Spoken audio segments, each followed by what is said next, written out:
Less than 24 hours, फिर या तो डील या लॉट्स ऑफ बॉम्ब्स। ट्रंप ने वार्निंग दे दी है, ईरान अभी टेबल पर नहीं आया और एक शिप के इंजन रूम में होल है जो सब कुछ बदल सकता है। दूसरी तरफ एक हाइपोथेटिकल सिचुएशन सोचिए, नवंबर तक वॉर, गैस $5 पर गैलन यूएस में, इंडिया का इंपोर्ट बिल डबल, दुबई की टूरिज्म खत्म और कतर की एलएनजी यूरोप के लिए बंद। यह हाइपोथेटिकल रिपोर्ट कहीं वार्निंग न बन जाए। गायत्री स्पीक्स में ये सब और भी बहुत कुछ। मैं हूं गायत्री, आपके साथ। लेटेस्ट न्यूज रिपोर्ट पर पढ़ते हैं, टॉक्स या नो टॉक्स, पीस या नो पीस, वॉर या नो वॉर। इस वक्त किसी को कुछ नहीं पता। सीज फायर एग्रीमेंट में 24 घंटे से कम टाइम बचा है। वेंसडे अप्रैल 22 वो डेडलाइन है। उसके बाद क्या होगा अगर डील नहीं हुई? प्रेसिडेंट ट्रंप ने ऑलरेडी क्लियर सिग्नल दे दिया है। उन्होंने कहा हाईली अनलाइकली कि सीज फायर एक्सटेंशन होगी और warning the, lots of bombs Iran के ऊपर गिरेंगे अगर डील नहीं हुई। मतलब वॉर रिज्यूम होगी और रिज्यूम होगी तो पहले से भी ज्यादा डिस्ट्रक्टिव, क्योंकि ट्रंप कह चुके हैं कि न्यूक्लियर फैसिलिटीज डायरेक्टली टारगेट हो सकती है और US boots on the ground भी हो सकते हैं। इस संभावना से इनकार नहीं किया है। Second round of talks schedule है पाकिस्तान में, लेकिन ईरानियंस ने पार्टिसिपेशन कंफर्म नहीं किया है। रिपोर्ट्स के मुताबिक vice president JD Vance travel कर रहे हैं इस्लामाबाद, ऑलरेडी जा चुके हैं, यह ट्रंप के मुताबिक है। एक और गलती और जो वॉर खत्म होने की उम्मीद है वो धराशायी हो सकती है। स्टेक्स बहुत हाई है। 10 दिन पहले सीज फायर होने से थोड़ा ऑप्टिमिज्म था, लेकिन उसके बाद भी वायलेशंस हुई है दोनों तरफ से। ऑयल प्राइसेस वॉलेटाइल हो गए हैं, इन्फ्लेशनरी क्राइसिस का डर है जो पूरे नेशंस को तबाह कर सकता है और नेशन ही नहीं पूरी दुनिया को। वीपी जेडी वेंस के लिए यह क्रंच टाइम है। Good cop bad cop. Vance को गुड कॉप माना जा रहा था ट्रंप के बैड कॉप के सामने। रिपोर्ट्स के मुताबिक ईरान साइड ने स्पेसिफिकली वेंस को साउट किया था। वो उन्हें एंटी वॉर मॉडरेट फिगर के रूप में देखते थे। वेंस को वो वॉइस ऑफ रीजन मानते हैं जो ट्रंप के द्वारा अपमानित करने के बाद रिश्तों में कुछ खटास कम कर सकते हैं। ट्रंप ने सोशल मीडिया पर थ्रेट्स भी दिए थे, wipe out the Iranian civilisation, और काफी खराब शब्द भी इस्तेमाल किए थे। लेकिन फर्स्ट राउंड ऑफ टॉक्स इतना अच्छा नहीं रहा। 21 ओवर टेंस सेशन। अमेरिकन और Iranian delegations mostly separate rooms में बैठे। पाकिस्तानी और ओमानी ऑफिशियल्स शटल्स की तरह काम कर रहे थे। न्यूक्लियर लिमिट्स पर कोई एग्रीमेंट नहीं हुई। स्ट्रेट ऑफ हॉर्मुज रीओपनिंग पर भी कोई एग्रीमेंट नहीं हुआ। ग्लोबल ऑयल फ्लॉज स्टेबलाइज करने पर भी कोई एग्रीमेंट नहीं हुआ।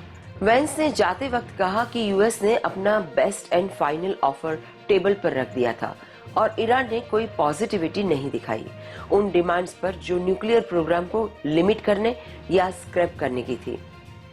ट्रंप की वर्किंग स्टाइल को लेकर कहा जाता है कि वे परफॉर्मेंस को लेकर अनफॉरगिविंग हो सकते हैं, खासकर तब जब उनके सहयोगी फेल हो जाए। अगर वेंस फेल हो गए तो क्या वो इस फेलियर की बलि का बकरा बनेंगे? ऐसे में तो जॉब जाना कोई सरप्राइज नहीं होगा, लेकिन ब्लोबैक नहीं आया, कम से कम पब्लिक में नहीं।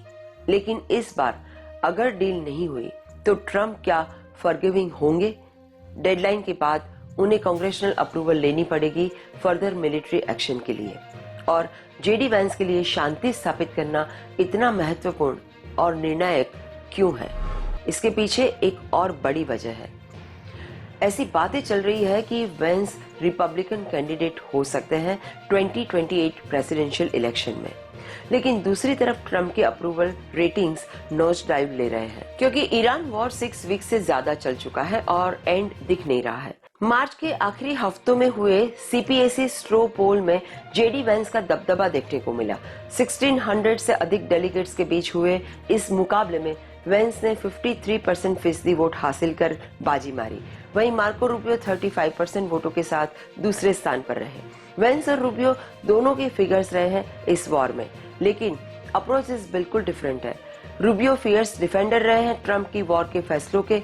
उन्होंने वॉर को एसेंशियल कहा है काउंटर थ्रेट्स टू यूएसए के लिए, और दुनिया को एहसान मानना चाहिए ये भी कहा है। अगर वॉर उतनी स्विफ्ट होती जितना ट्रम्प क्लेम करते रहे तो यह नंबर्स रिवर्स हो सकते थे, लेकिन प्रोलॉन्ग फाइटिंग और ऑयल क्राइसिस जिसने एवरेज यूएस गैस प्राइसेस $4 पर गैलन क्रॉस करवा दिए। अमेरिकी जनता अब युद्ध से थक चुकी है। खासकर मागा फॉलोइंग के बीच जंग का एपेटाइट यानी जोश अब काफी कम हो गया है। 16 और 29 मार्च के बीच आए इप्सोस के पोल्स बताते हैं कि अमेरिका में इस युद्ध के प्रति विरोध और नाराजगी लगातार बढ़ रही है। सिर्फ 7% सपोर्ट कर रहे हैं ग्राउंड इन्वेजन के डिसीजन का, जिसका मतलब वॉर मंथ्स तक खींच सकती है।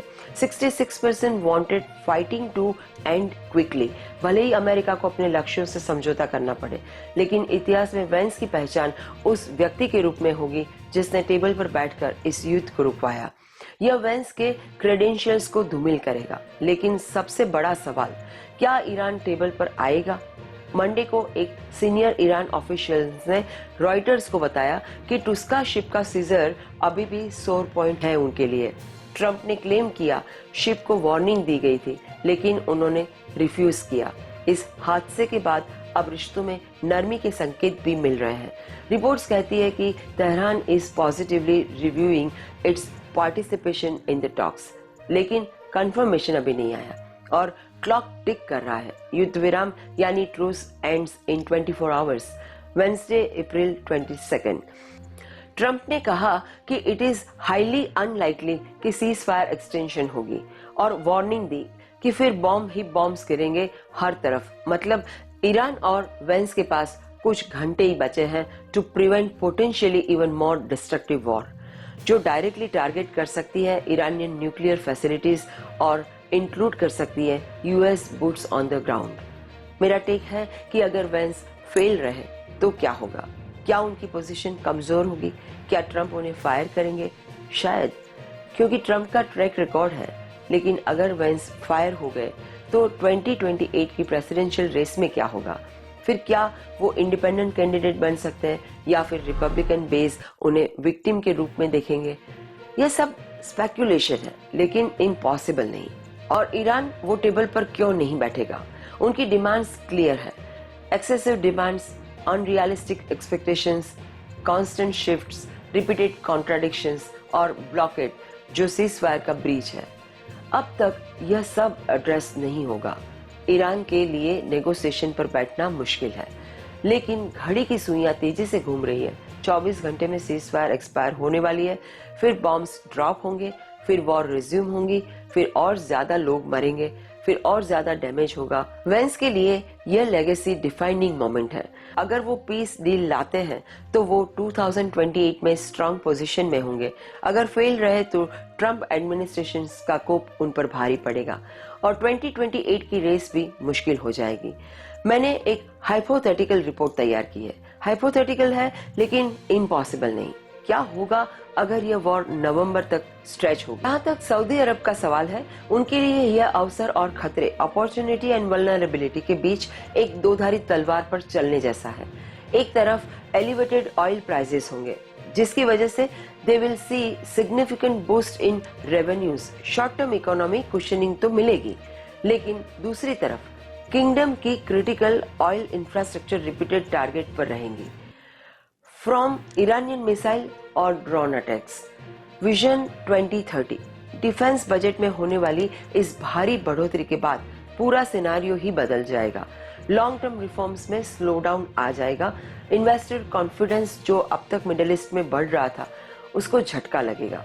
सऊदी अरब ग्रेजुअली ट्रांसफॉर्म होगा into a more security focused state. Purely economic transformation story नहीं रहेगी।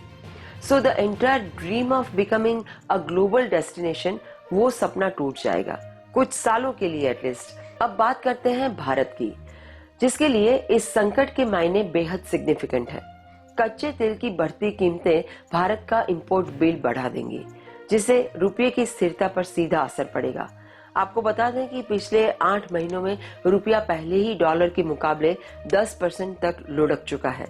महंगाई और फिस्कल बैलेंस पर दबाव बढ़ेगा, जिससे सरकार के सामने एक कठिन चुनौती होगी। उन्हें चुनाव करना होगा कि वे ईंधन की कीमतों पर सब्सिडी दें या फिर फिस्कल डिसिप्लिन यानी देश के आर्थिक अनुशासन को बनाए रखें। जाहिर है इसका सीधा और तेज झटका देश के बिजनेस और आम जनता। जियोपॉलिटिकली देखें तो ईरान के केंद्र वाला यह लंबा संघर्ष दुनिया को एक मल्टीपोलर वर्ल्ड ऑर्डर की ओर तेजी से धकेलेगा। रीजनल अलायंसेस बदलेंगे और नए समीकरण बनेंगे। नतीजा यह है कि अगर यह संघर्ष नवंबर तक जारी रहता है तो मिडिल ईस्ट सिर्फ अशांति के एक और दौर से नहीं गुजरेगा, बल्कि वहां एक स्ट्रक्चरल ट्रांसफॉर्मेशन देखने को मिलेगा, क्योंकि तमाम आर्थिक दबावों के बावजूद ईरान एक पोटेंट डिस्टरप्टर के रूप में अपनी भूमिका बनाए रखेगा। यह सब कुछ दिखाता है कि रीजनल कॉन्फ्लिक्ट्स और ग्लोबल स्टेबिलिटी कितने डीपली इंटरकनेक्टेड है। मेरा टेक है कि यह हाइपोथेटिकल सिनेरियो है, बेशक कितना रियलिस्टिक है। अगर सीजफायर एक्सपायर हो गई और टॉक्स फेल हो गए तो वॉर रेज्यूम होगी तो पहले से ज्यादा डिस्ट्रक्टिव रूप में, क्योंकि ट्रम्प के पास टाइम प्रेशर है, कांग्रेशनल अप्रूवल चाहिए फर्दर मिलिट्री एक्शन के लिए, तो वो उस डेडलाइन से पहले डिसिसिव एक्शन लेना चाहेंगे। और नवंबर तक स्ट्रेच होने का मतलब है अमेरिकन इलेक्शंस भी बीच में आएंगे। ट्रम्प के पोल नंबर्स ऑलरेडी डाउन है, गैस प्राइसेस $4 पर गैलन क्रॉस कर चुके हैं। अगर वॉर नवंबर तक चली तो रिपब्लिकन्स के लिए इलेक्टोरल डिजास्टर हो सकता है। इसलिए ट्रम्प के पास इंसेंटिव है, या तो वॉर जल्दी खत्म करे या फिर जल्दी एस्केलेट करके विक्ट्री डिक्लेयर करें। विक्ट्री डिक्लेयर करना इंजीनियर है, क्योंकि पीस के लिए ईरान को भी एग्री करना पड़ेगा और ईरान अभी एग्री करने को तैयार नहीं लग रहा है। तो क्या होगा? शायद सीजफायर एक्सटेंड हो जाएगी, शायद लिमिटेड ड्यूरेशन के लिए, ताकि टॉक्स कंटिन्यू हो सके, लेकिन ट्रस्ट जीरो है, वायलेंस हो रही है, और अगर परमानेंट सॉल्यूशन नहीं आया तो यह हाइपोथेटिकल सिनेरियो रियलिटी भी बन सकता है। हम एक बहुत ही अनसर्टेन टाइम्स और टर्बुलेंट दुनिया में जी रहे हैं। अगले 24 घंटे डिसाइड करेंगे कि यह वॉर एंड होती है या बढ़ती है, बाकी तो ऊपर वाला जाने। अगर आपको यह ब्रेकडाउन इंसाइटफुल लगा तो इसे शेयर कीजिए, लाइक कीजिए और चैनल को सब्सक्राइब कीजिए। मैं हूं गायत्री और आप देख रहे हैं गायत्री स्पीक्स। मिलते हैं अगले एपिसोड में।